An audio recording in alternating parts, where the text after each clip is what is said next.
अस्सलाम वालेकुम everyone, this is your teacher Mariam. कैसे हैं आप सब? उम्मीद है ठीक होंगे, बेहतर होंगे। बिस्मिल्लाहिर्रहमानिर्रहीम। Let's start our topic today. आज हमारा जो टॉपिक है वो है properties of ionic compound. Okay, next page पे जो है ना, ये जो हाइड्रोजन बॉन्डिंग कंप्लीट हो जाता है तो बहुत बड़े बड़े पैराग्राफ्स हैं। जी ठीक है, तो मैंने कोशिश की है उसमें से आप लोगों ने शॉर्ट आंसर्स निकाल के दो। अगर वो लॉन्ग में भी आ जाते हैं तो आप लोग उसकी हेडिंग देके शॉर्ट शॉर्ट लिख के भी मार्क्स ले सकते हैं। अब देखें, अब आप लोगों ने सबसे पहले हेडिंग बनानी है properties of ionic compound. Properties of ionic compound की क्या है, हमें पता है आयंस वो होते हैं जो इलेक्ट्रॉन की गेन या लूज से बनते हैं। ठीक है, जब इलेक्ट्रॉन गेन करते हैं या लूज़ करते हैं तो उनसे आयन बन जाते हैं। तो अब हम देखते हैं प्रॉपर्टीज़ क्या है उनकी। It if an external force is applied on the crystal acid it break easily. अगर जो बाहर की फोर्स अप्लाई की जाए उस लैटिस पे तो क्या होगा, वो जल्दी से टूट जाएगा।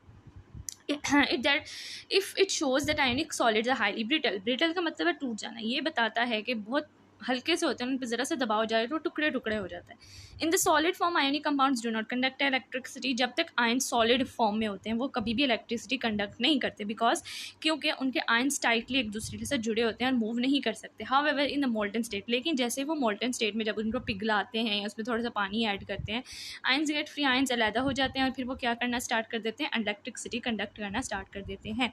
Ionic solids are also generally soluble in water. Ionic solids पानी में डिजॉल्व हो जाते हैं। Water not only break the electrostatic force of attraction but also hydrate the resulting free ions. पानी ना सिर्फ उनकी इलेक्ट्रोस्टैटिक फोर्स को तोड़ देता है बल्कि उनको हाइड्रेट्स मतलब उसके अंदर हाइड्रोजन भी ऐड कर देता है।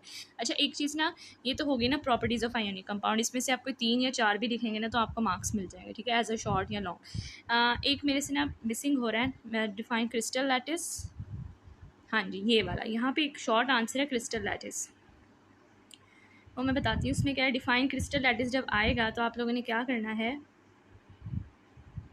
ये देखें, nature of bonding and properties. यहाँ पे नेचर पूछी हुई है, ये हमारा लॉन्ग क्वेश्चन। ठीक है, nature of bonding and properties. तो उसके अंदर आप लोगों ने सबसे पहले क्रिस्टल लैटिस की डेफिनेशन से स्टार्ट करना है। ये डिफाइन क्रिस्टल लैटिस, तो वो यहाँ से स्टार्ट होता है, यहाँ से। Ions is spherical. ठीक है, डिफाइन क्रिस्टल लैटिस आएगा।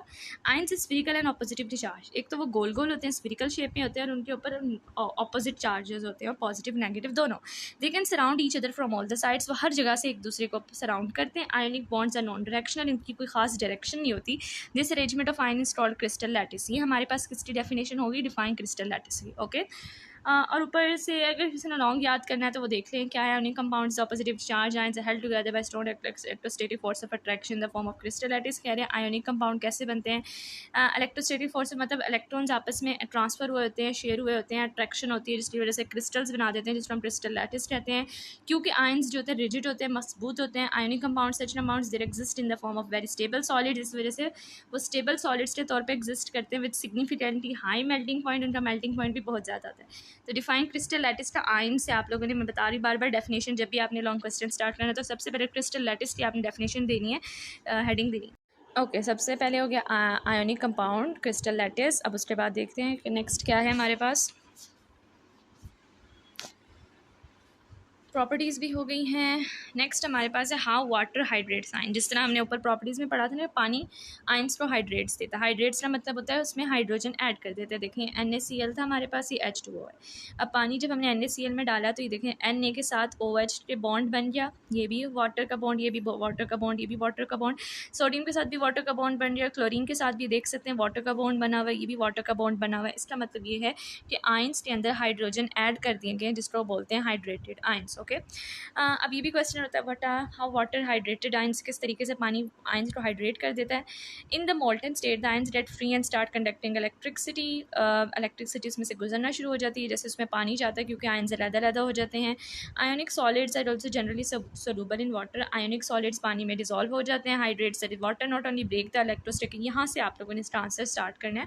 पानी ना सिर्फ इलेक्ट्रोस्टैटिक फोर्स ऑफ अट्रैक्शन को तोड़ देता है बल्कि हाइड्रेट भी कर देता है free ions. In the process of hydration water molecules surround and interact with ions और मॉलिक्यूल्स। पानी क्या करता है, सराउंड, एक तो उनको हर तरफ से घेर लेता है, दूसरा इंटरैक्ट करता है इन आयंस के साथ। ठीक है, अगर आप लोग साथ में ये डेफिनेशन और एक डायग्राम बना देंगे NaCl की तो आप लोगों के फुल मार्क्स आएंगे। ओके, नेक्स्ट देखते हैं। How ionic compounds main new ionic compounds. अब आयनिक कंपाउंड्स टूट के नए आयनिक कंपाउंड्स कैसे बनाते हैं? आप लोगों ने देखा था Na अलहदा हो गया था, Cl अलहदा हो गया था और उसके साथ वाटर अटैच हो गया था। अब देखते हैं इसमें ionic compounds in an aqueous solution also conduct electricity. दोबारा वही बात कर रहे हैं कि आयनिक कंपाउंड एक्वस सोल्यूशन में जब पानी में मिक्स किया जाता है तो उसमें से इलेक्ट्रिसिटी गुजरती है, because the free ions can now move towards the respective electrodes. क्योंकि जो आयंस होते हैं वो अपने अपने इलेक्ट्रोड्स की तरफ मूव करते हैं। अगर पॉजिटिव है तो नेगेटिव की तरफ जाता है और अगर नेगेटिव है तो वो पॉजिटिव की तरफ जाएगा। ठीक है, तो ionic compound generally react in an aqueous solution. Ionic compound किस में रिएक्ट करते हैं? Aqueous solution. एक्वस सोल्यूशन का मतलब है पानी वाले सोल्यूशन में। When we mix two solution, जब हम दो सोल्यूशंस को मिक्स करते हैं आयोनिक कंपाउंड के, the positive ions of one compound में react with the negative ions of other to form a new compound. अब क्या होता है, ये देखें, दो हमने आयंस लिए हैं, ठीक है, दो आयोनिक कंपाउंड्स लिए, एक NaCl एक AgNO3 और पानी इसमें ऐड कर दिए। जब पानी डाला तो सारे पहले तो अलहदा हो जाएंगे, Na अलहदा हो जाए, Cl मतलब सारे आयंस एक दूसरे से टूट गए। अब पॉजिटिव ने नेगेटिव को अट्रैक्ट करना है, नेगेटिव ने पॉजिटिव को अट्रैक्ट करना है। देखें NaCl की बजाय क्या होगा, AgCl बन जाएगा। ठीक है, और इसी तरीके से AgNO3 के बजाय NO3Na बन जाएगा। ये देख सकते हैं आप। तो हमारे पास न्यू आयोनिक कंपाउंड बन गए AgCl NaNO3। ठीक है, white precipitates of silver chloride come out of the aqueous solution. जब हमने AgNO3 और NaCl को मिक्स किया है तो हमारे पास जो न्यू कंपाउंड बना है वो AgCl है, जो कि सिल्वर कलर का होता है। तो ये बोल रहे हैं कि ज़र्रात, सिल्वर क्लोराइड के ज़र्रात एक्वस सोल्यूशन से हमें से निकल आएंगे। ओके, अब नेक्स्ट देखते हैं। नेक्स्ट हमारे पास क्या है, आप इस तरीके से हेडिंग देके पहले क्रिस्टल इलेक्ट्रिक्स, फिर प्रॉपर्टीज़ ऑफ आयोनिक कंपाउंड, फिर how water hydrate ionic compound, फिर उसके बाद how new ionic compounds formed. इस तरीके से आप हेडिंग देके ना बहुत बड़ा लॉन्ग क्वेश्चन भी लिख सकते हैं और बहुत सारे इस तरीके के आपके शॉर्ट आंसर्स भी कवर हो जाएंगे। आप इंटरेस्टिंग इन्फॉर्मेशन में हम सारी नहीं करेंगे, मेन बातें कर लेते हैं। यहाँ पर ये देखते हैं, सबसे पहले डायमंड्स का यूज़ देखते हैं। अगर बोर्ड में आ जाए राइट यूज़ ऑफ डायमंड, तो आप लोग क्या करेंगे, ये देखिए यहाँ से स्टार्ट करेंगे। Uses of diamond due to their exceptional hardness are highly valued in industries. कह रहे हैं क्योंकि डायमंड्स की हार्डनेस काफ़ी ज़्यादा होती है, इस वजह से उसकी इंडस्ट्रीज़ में काफ़ी ज़्यादा वैल्यू है। Diamond tipped glass cutters, diamond glass cutters के तौर पे भी इस्तेमाल होता है और and use to make clean cuts in glass में कटिंग के लिए इस्तेमाल होता है। Diamond tipped drills, bits are use to drill through hard rocks in mining operation. और जहाँ पे कभी कभी कुछ इस तरह के ऑपरेशन होते हैं कि वहाँ पे डायमंड के ज़रिए से ड्रिलिंग की जाती है, क्योंकि डायमंड बहुत स्ट्रॉन्ग होता है तो दूसरे पत्थर को तोड़ देता है। आगे ग्राफाइट, जो कि हमारी पेंसिल में इस्तेमाल होता है, वो भी कार्बन की ही एक किस्म है। ग्राफाइट क्यों इस्तेमाल होता है? Graphite is used in pencils. कहाँ कहाँ इस्तेमाल होता है?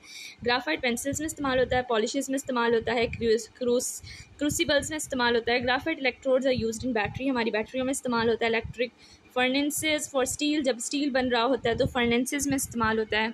आई होप सो आप लोगों को अच्छी तरीके से समझ आ गई होगी। अगर कोई बात समझ नहीं आ रही तो आप लोग कमेंट सेक्शन में से पूछ सकते हैं, मैं ज़रूर जवाब दूँगी। तब तक के लिए अल्लाह हाफिज़। Like share and subscribe my channel.